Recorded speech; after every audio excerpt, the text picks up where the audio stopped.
Hey everyone, and welcome to Season 2 of Linking to the Afterlife. This season will continue with our soul existence readings and connecting with your loved ones in spirit. We will also be adding a few organic chats with friends and episodes explaining more about communicating with the afterlife. If you'd like to be a guest on the podcast, see the show notes. Thanks for listening. Good morning, Katherien. How are you today?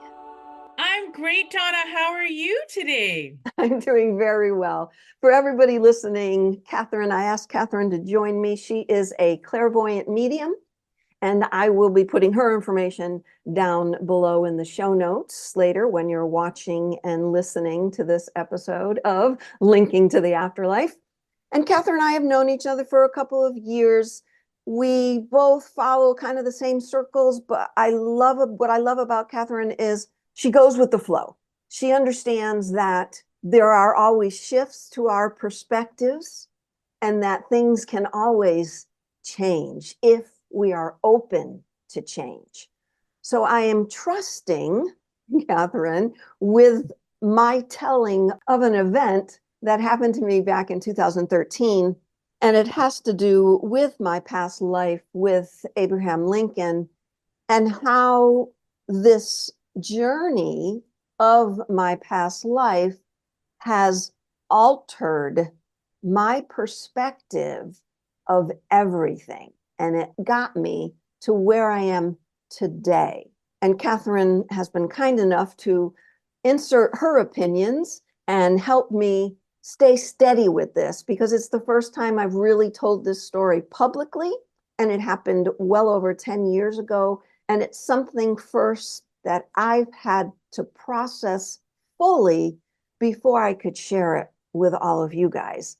I'm still not sure of what actually happened that day. Another reason why I asked Katherien to join me today, because I want to hear her opinion. And the more I talk about it out loud, the more I think we will come to maybe a conclusion as to what happened. Because I have experienced at least 4 episodes where I've been removed from Donna and experienced an out-of-body experience, a conscious out-of-body experience, and had spirit guides appear to me in full physical form. Because those things have all happened, that has helped and nurtured my journey as a medium.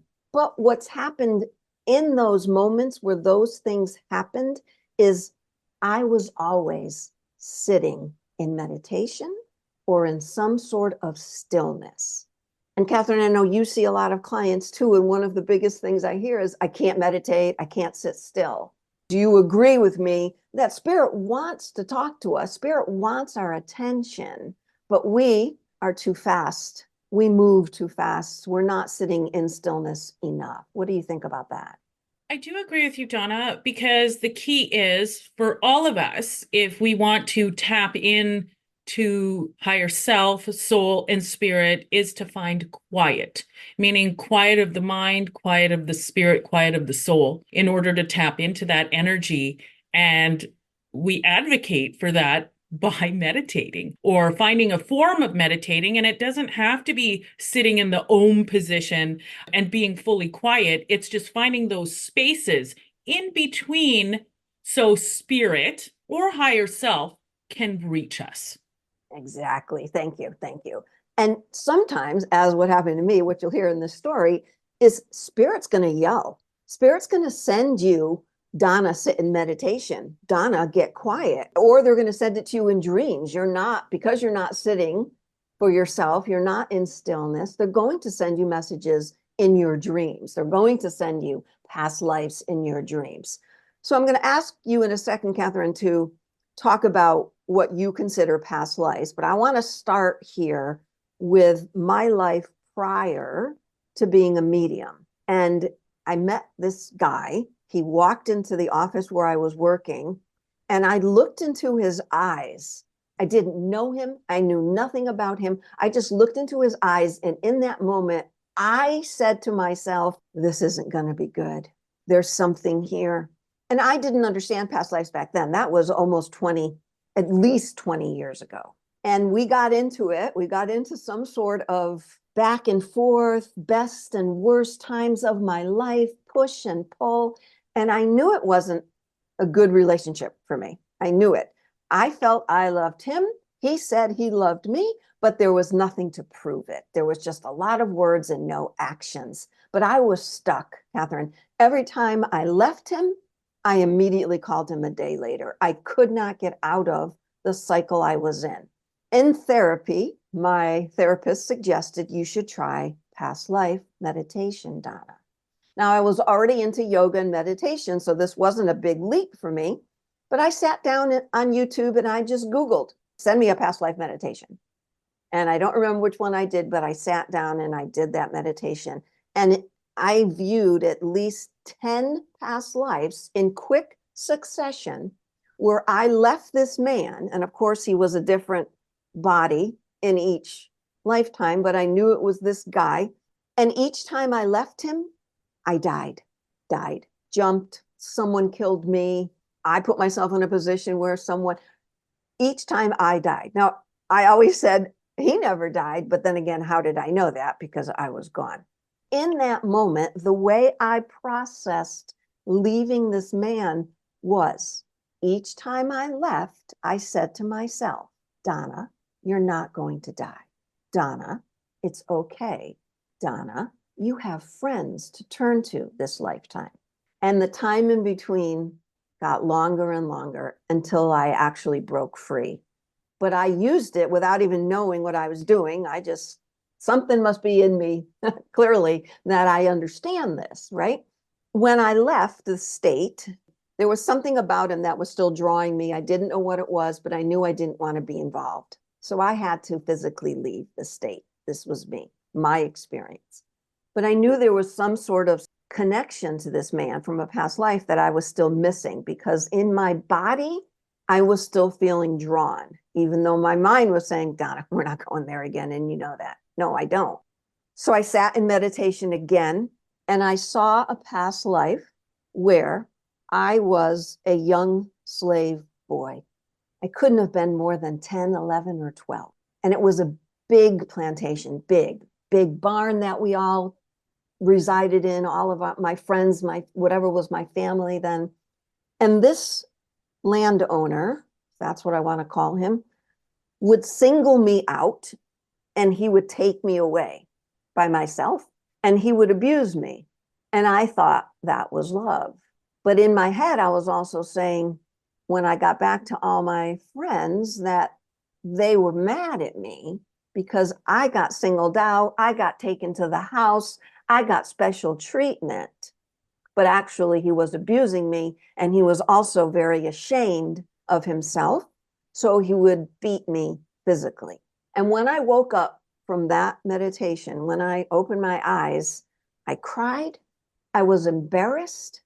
I didn't tell someone for 6 months. I didn't say anything to my family. At that point, I was in Virginia living with my cousin. I realized that that was this guy, because in this present lifetime, it was metaphorically what he was doing to me, telling me he loved me, but then abusing me verbally. Now, back then, I didn't know about gaslighting. I didn't know about any of that. There was no social media. There was nothing like that I could see, this guy's doing this. What does it mean? Sure, I had a therapist, but whatever. I didn't do it. So now I'm at the point where, okay, now I've got a big lifetime where this guy did this to me. And now I'm ashamed. I'm ashamed. In my present life, I'm still ashamed. So I'm going to hang there for a second and ask Katherien, past lives, do you use that term? Is it something that you work with a lot with clients? How do you perceive people should do or shouldn't do past lives? So in terms of past lives, yes, it's a broad, I guess it's a broad term, correct? But past life connections are often felt, and we all feel them, meaning you make a connection with someone, you feel like you've known that person, whether it's a friend, romantic connection, and sometimes it's even with family members that we feel bonded to, right? And whether there's trauma or joy there's a it's like a connection that's so deep, and sometimes we don't understand it. So yes, that can be a past life connection. And some of us also have past life connections to an era or a time, meaning we might dream of this time, or this comes through in meditation. And sometimes that's places we feel the drive to go somewhere, and once we're there, we feel like we've been there before. These are all past life connections. And no, not all of us will understand that. So for some of us, yes, past life meditations, or having help with that with somebody that can regress you into your past life in a safe manner. So always finding that professional within that industry that can do that safely, because just like with your experience, there was trauma there. We need somebody that can facilitate us if need be during that period of trauma. And yes, we can go through this lifetime after lifetime and ask ourselves, why am I always drawn to this place, person, or these people? Why can't I break free? And the question is there. And sometimes the answer simply is because that energy, meaning that we got to picture it like a cord, can't be severed. And I'm going to tell you, just like with karma, it's the ability, just like Donna had in her experience with her relationship, is finding that time in this lifetime or perhaps the next to walk away and to remind ourselves that we do have friends, we do have people in our lives that can help us do that. That was a beautiful explanation. Yes, for sure. Thank you. And we can also say, I think you kind of hit on this, not everybody has to do a past life. I know people get excited. I want to know my past life. And my first question is, well, do you have challenges in this life? Is there something that you can't get over? Is there a first type of guy or a woman that you can't stop seeing? That's always my first question. And if they just want to play with past lives, then I say, go do a meditation, go do a group, go do an event, a workshop with past lives. Or I know I do that in my mediumship. I will see your past life for you, your soul existence for you. However, it is so that you can overcome a hurdle in this life. Okay, so I told you I was living in Virginia at the time with my cousin, and I had always been drawn to the DC area. And for years, I've always said, I need to go see DC. I don't know what that is because, again, I wasn't a medium. I was a yoga teacher and I did a lot of meditation, but really didn't focus a lot on past lives. In 2009, 2008, when the economy tanked, I lost my six-figure income, lost it all, lost some contracts. So I was forced, I'll put that in quotes, to leave the state and move. So I got rid of everything. I got rid of my house, my car, everything. And I just put everything in a smaller car along with my cat, and I began to journey. And I had no money. I'm just traveling from family to family to family.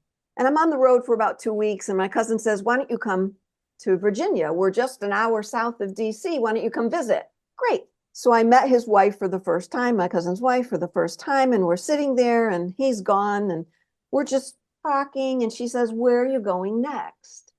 And I said, nowhere. I don't have any place to live. I'm just going to drive. And she said, why don't you move in here?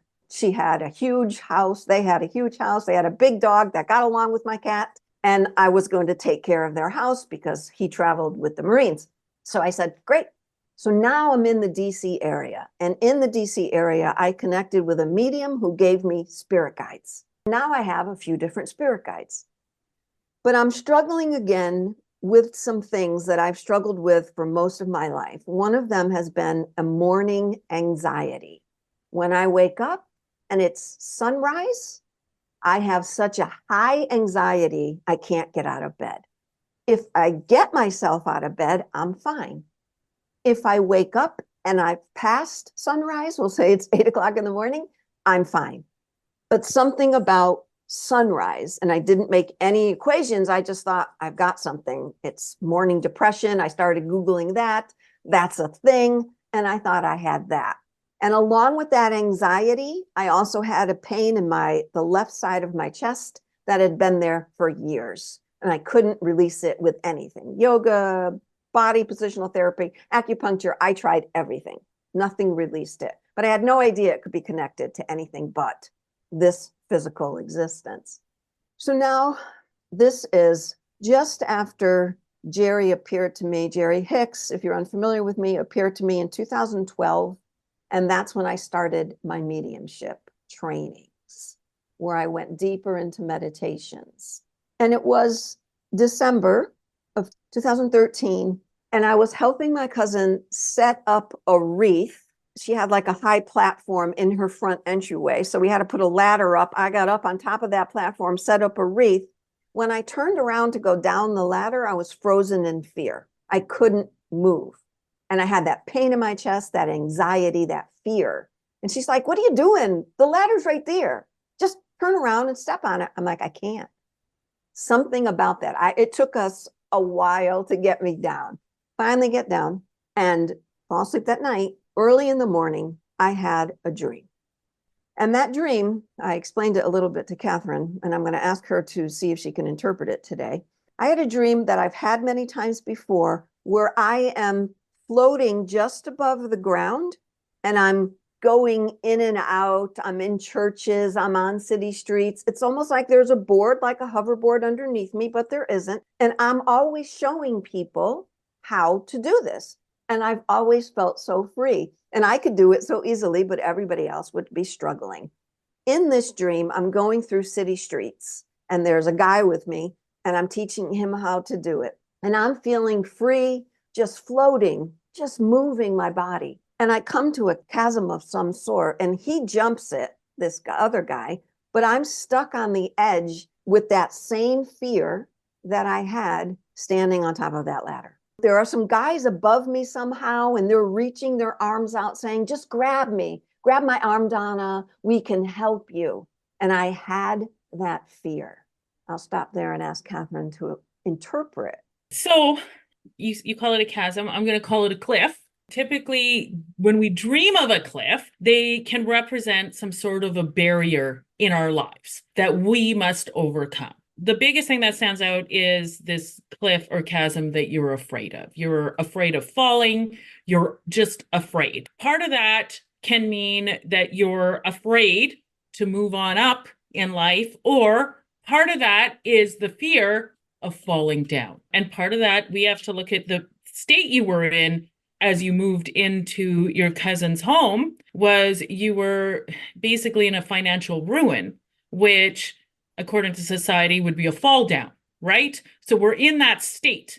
And now the fear that's shown in the dream is, okay, I've fallen down. And even though your guides are present saying, hey, we can help you, you are terrified. To me, that is an inner anxiety and an inner fear of falling down. The opposite of that is also a fear of moving up. What barriers are in your way that you feel afraid of? Are you afraid? And we can even go back to right now, afraid of telling people your story, afraid of failure, afraid of somebody just not seeing you for who you really are. To me, this dream, and even if we go into the waking moments of it, have impacted you, and it's just an internal fear that you're going through because of these times in your life where you have fallen. But your guides are telling you, hey, Donna,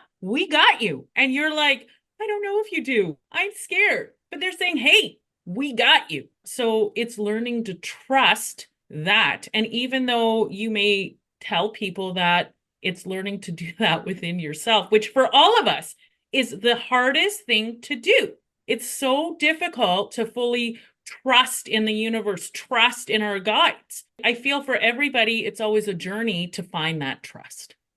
I hope that made sense in terms of your dream. That absolutely did. And it brought up other things because now I'm seeing, because that was at the beginning of my mediumship. So of course I'm in fear of that now, right? How is this lowly person who used to clean toilets for 20 years now going to be connecting to spirit this way? I felt that, flying along the road like that, so free and easy, and then all of a sudden, bang. And I feel that's been constant in my life, right? You feel really good, things are going really well, and then that shoe drops again. And now we'll jump to 2024. I'm all about new paradigm and non-duality, and there really is no good or bad, accept everything just for the way it is. But that wasn't in my head back then. Let's jump to that morning. I have that dream and I wake up and it's sunrise because I've got to take my cousin now to the dealership to pick up the truck so she can go to work, and then I've got to come back home.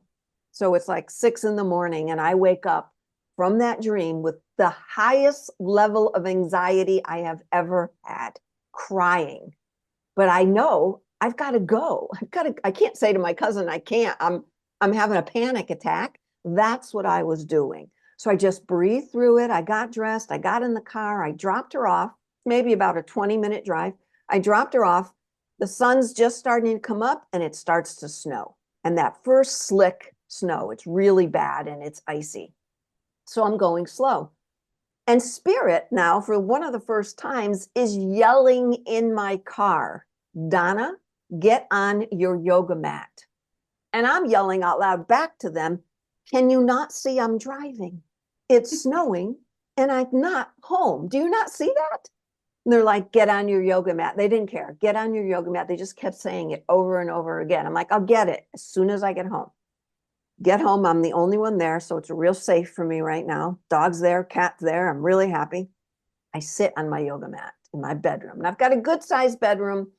So I'm up against the foot of my bed. In front of me is a wide open space, probably about 5 feet.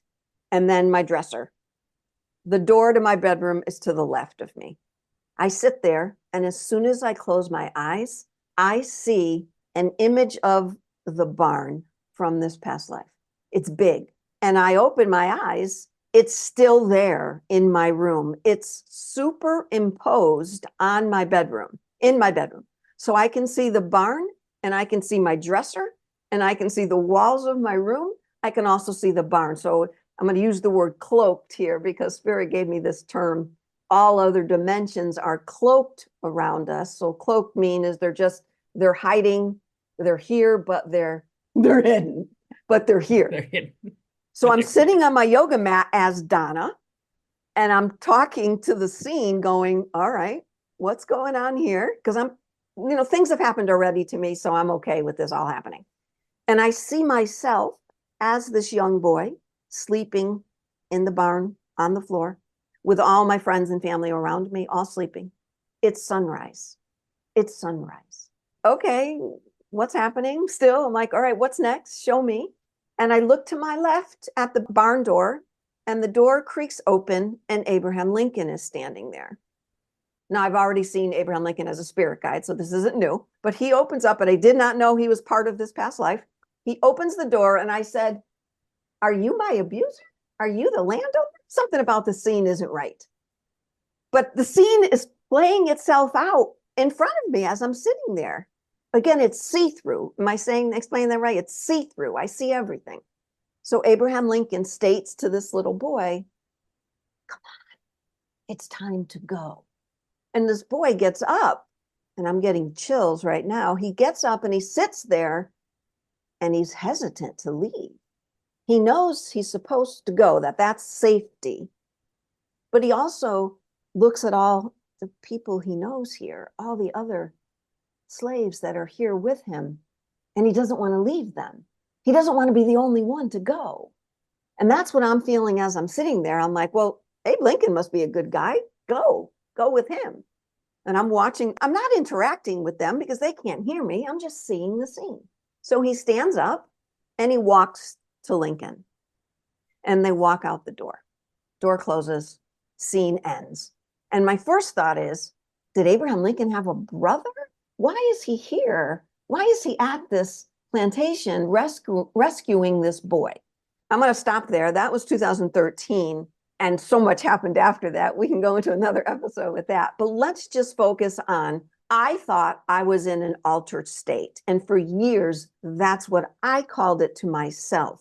But I was conscious. And to me, altered states, you're out of it. You're remembering what happened, but you're not conscious.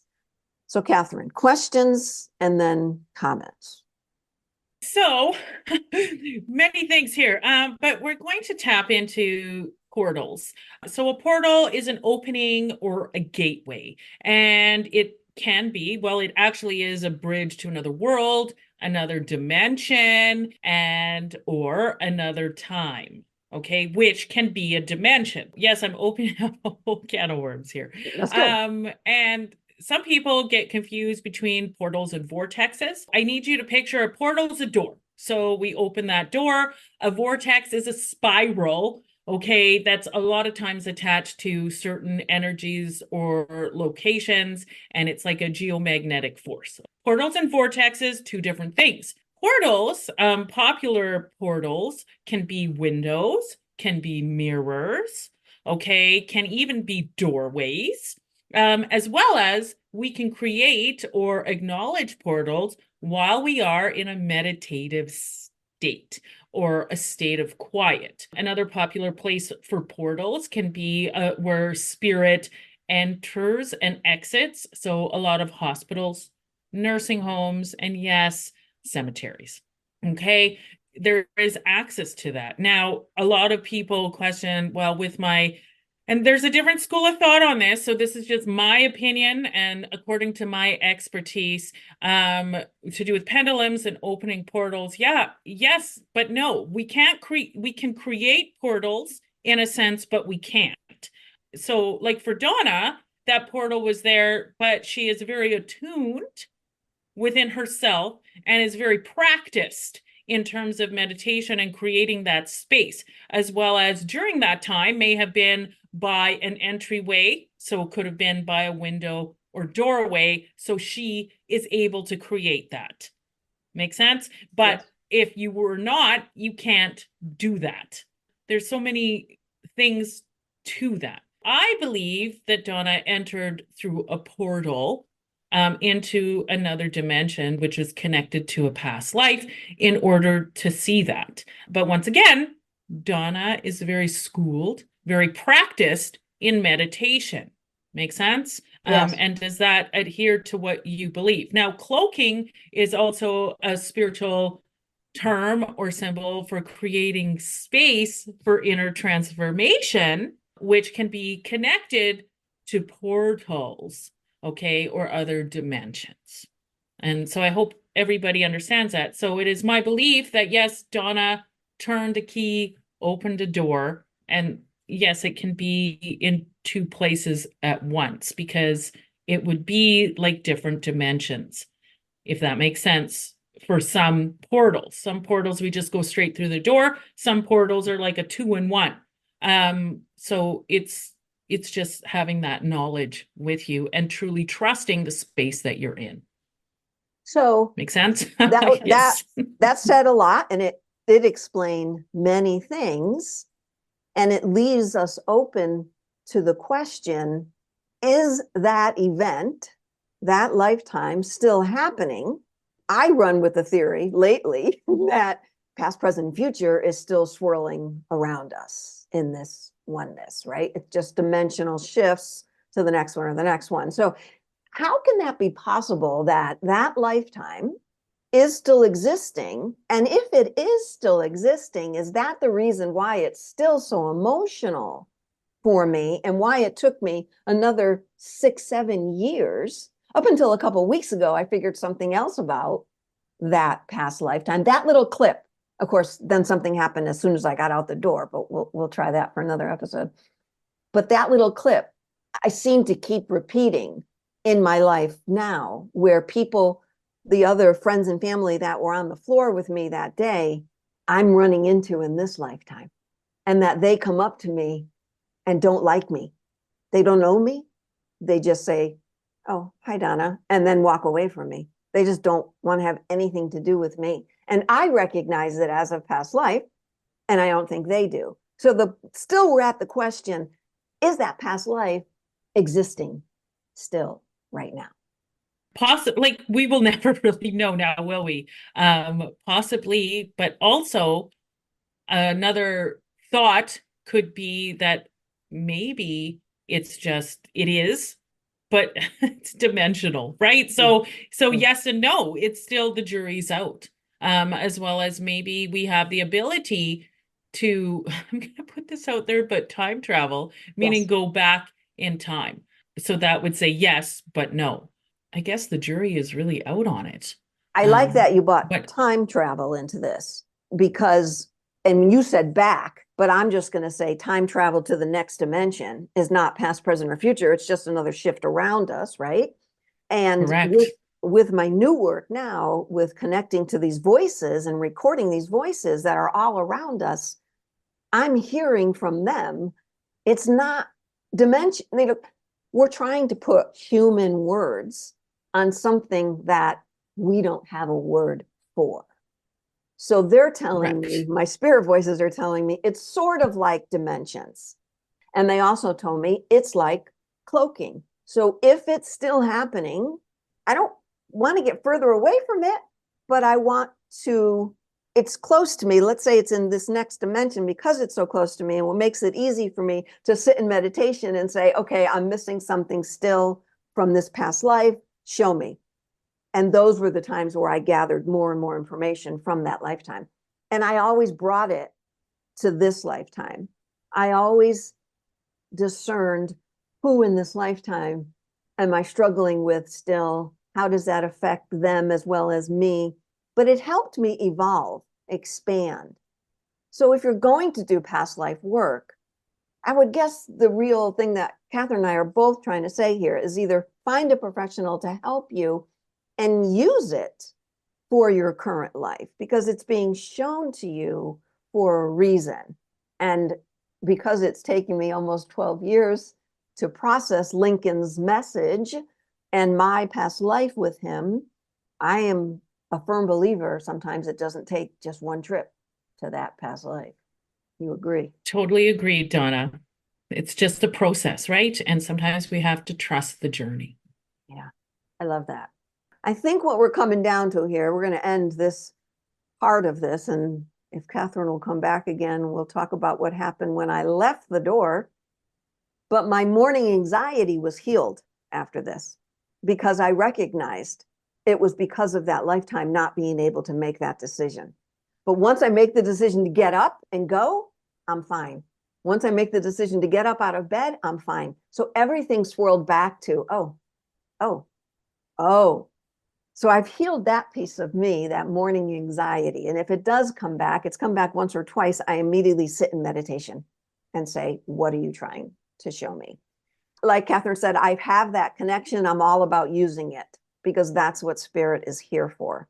I think Katherien and I can both agree, we still don't have a real term for what happened. We just know it happened. And I thank you for acknowledging with me, Katherien, that it happened and putting different words to it, a different slant on it. And I think we both come to conclusion is we really don't know the answer. Correct. And I thank you for having me, Donna, and for everybody out there, please just trust. Trust in the universe and trust that there's always somebody that will listen and will acknowledge your truth. So Yes, thank you. That is the trick, right? Don't keep it in. Find somebody Correct. to talk to about it. If this struggle for you and you're thinking it's something deeper, like I should get over this.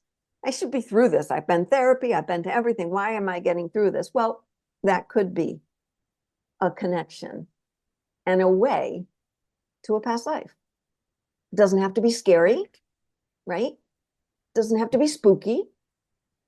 I mean, I sat in my bedroom that day and just went, all right, this is happening now. What else? I always say, press the play button on something that's been paused for maybe lifetimes. And in that moment, spirit, because I knew they drew me to that, sit down, Donna, you're ready for this next play button. And that they just pressed the play button for me. Here's the next piece, Donna. So when you're ready, say you're ready, because ready is all you can ever be in this type of work at all. We just don't know. We just don't know until we know. Always trust in self, soul, and spirit because it will guide you towards your light and towards what is true for you.